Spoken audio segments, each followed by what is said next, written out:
सुरुमा चाहिँ चिकन फिटलाई मजाले सफा गर्नुपर्छ, मजाले धोएर। अनि त्यस पछाडि यो धोएको चिकन फिट त्यो तातो पानीमा हालिदिने। त्यस पछाडि अलिकति अलैँची, ल्वाङ, अदुवा, सिनामन स्टिक, अलिकति सौँफ, तेजपत्ता, अलिकति हल्दी अनि नुन हालेर एकछिन चलाएर मजाले त्यसलाई उम्लिनु छोडिदिनुपर्छ। त्यसमा कि 5 मिनट जस्तो चाहिँ उम्लोस् मजाले। अनि उम्लिसकेपछि यो चिकन फिट निकालिदिने।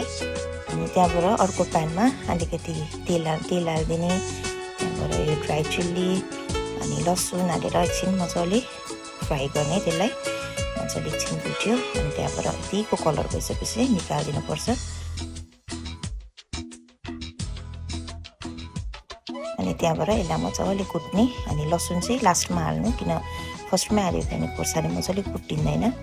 अनि यसलाई चाहिँ साइडमा निकालेर राख्नुपर्छ। यसको युज चाहिँ लास्टमा हुन्छ।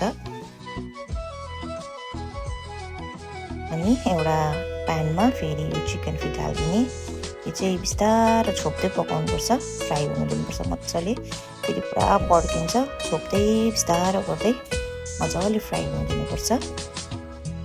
अनि अर्को कुकरमा अलिकति तेल हाल्यो, प्याज हाल्यो अनि एकछिन भुट्नु दिनुपर्छ। अनि त्यो पछाडि काटेर राखेको अदुवालाई चाहिँ धेरै भुट्नु हुँदैन, एकछिन मात्रै हाल्यो, चलायो। अनि त्यस पछाडि अलिकति टमाटर हालेँ। त्यस पछाडि हल्दी, नुन हालेर अनि यो चिकन स्टक हालेर मजाले एकछिन चलाएर अनि त्यसमा तातो पानी हालिदिने।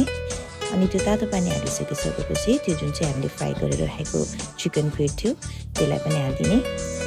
अनि त्यसलाई मजाले चलाएर चाहिँ 5-6 सिटी चाहिँ मजाले सिटी लाग्न दिनुपर्छ। तपाईँले अलिक धेरै पानी पनि हाल्नु सक्नुहुन्छ, मैले चाहिँ अलिक कम्ती नै हालेको छु।